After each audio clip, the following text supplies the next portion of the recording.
그리고 지금은 이렇게 손이 뽀송뽀송하고 신체가 몸이 이렇게 건강하게 또 살아있지만 죽어서 저렇게 땅에 묻히면은 다 이것도 다 썩어서 흙이 된다 라는 그 상황이 느껴지니까 너무나 허무하고 너무나 공허하고 너무나 마음이 설명할 수 없는 너무나 마음이 아픈 겁니다.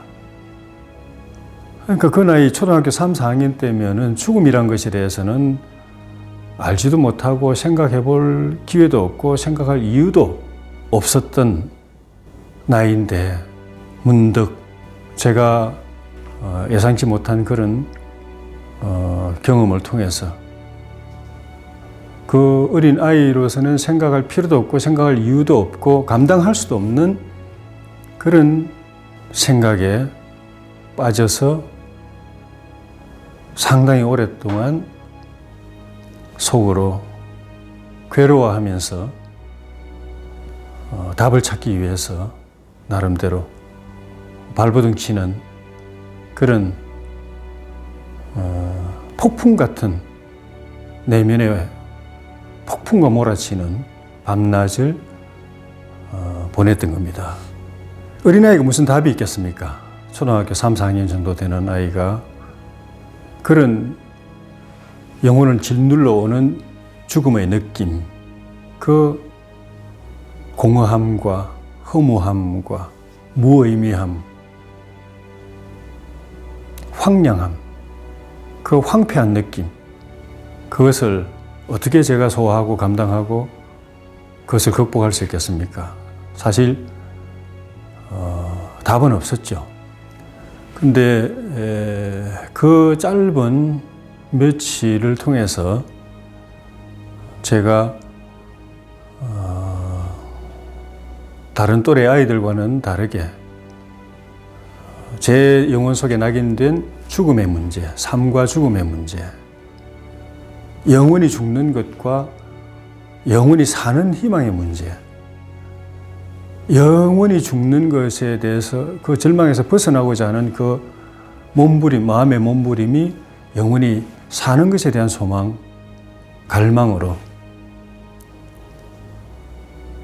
바뀌는 그런 경험이었습니다. 그것이 그 이후로 초등학교 그 어린 나이 이후로 다른 사람은 고민하지 않는 문제를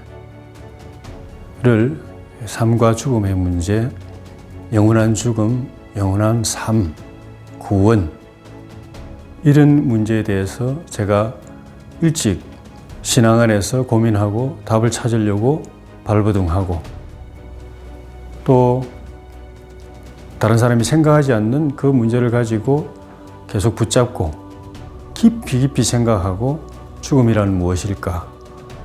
사람은 어디서 오는 것일까? 왜 태어난 것일까? 왜 살아야 하는 것인가? 어떻게 살아야 하는 것인가? 죽음 이후에 무엇이 있는가? 죽음 이후에는 어디로 가야 하는 것인가? 그런 문제를 다른 사람보다는 훨씬 더 많은 시간을 가지고 오랫동안 깊이 생각하는 그런 어떻게 보면 제 영혼 속에 제 삶에 찍힌 도장처럼 평생을 저를 이끌어왔던 그런 실존적인 고민, 그것이 시작된 계기가 그때였습니다. 저는 산이 높으면 골이 깊다고 그랬습니다. 산이 높으려면 골짜기가 그만큼 깊습니다. 그리고 물을 많이 거두려면 골짜기를 또 깊이 파야 됩니다. 그 이후에도 살아가면서 그런 유사한 경험들이 있었습니다마는 그 어린 나이에 감당할 수 없는 인생의 고뇌에 번민에 하나님께서 인도해 주신 이유가 저는 하나님께서 저에게 더 많은 은혜를 주시기 위해서 더 많은 은혜의 물로 채우기 위해서 제 영혼의 깊은 고를 어떻게 보면 그 어린 나이의 영혼으로서는 감당할 수 없을 정도의 깊은 고를 파신 것 아닌가 하는 그런 생각을 하게 됐습니다. 제가 살면서 하나님께서 인도해 주신 저의 삶의 여정, 도정, 삶의 길 가운데 다른 사람들이 경험하지 못한 그런 어떻게 보면 보기에 따라서는 극단적인 경험들을 여러 차례 하게 되었습니다. 가난도 그냥 가난한 게 아니라 극단적인 가난, 바닥까지 내려가는 가난을 경험하게 하셨다든지 앞으로 제가 기회 될 때 하나씩 말씀을 드리겠지만은 그런 경험들을 여러 차례 저한테 주셨는데 저는 그 모든 것이 하나님의 은혜를 충분히 은혜를 충만하게 담기 위해서 고를 깊게 파신 것 아닌가.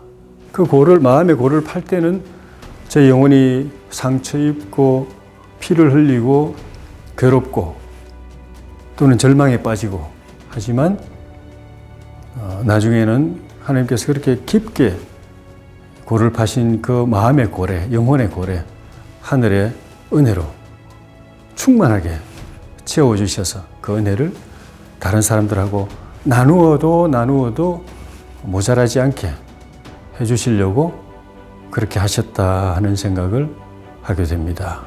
그 첫 번째 경험이 저는 초등학교 3, 4학년 때 옆집 아저씨 돌아가신 그 시신의 염습하는 것을 보고 충격과 절망 속에서 죽음의 화두와 싸웠던 그것이었다고 생각합니다.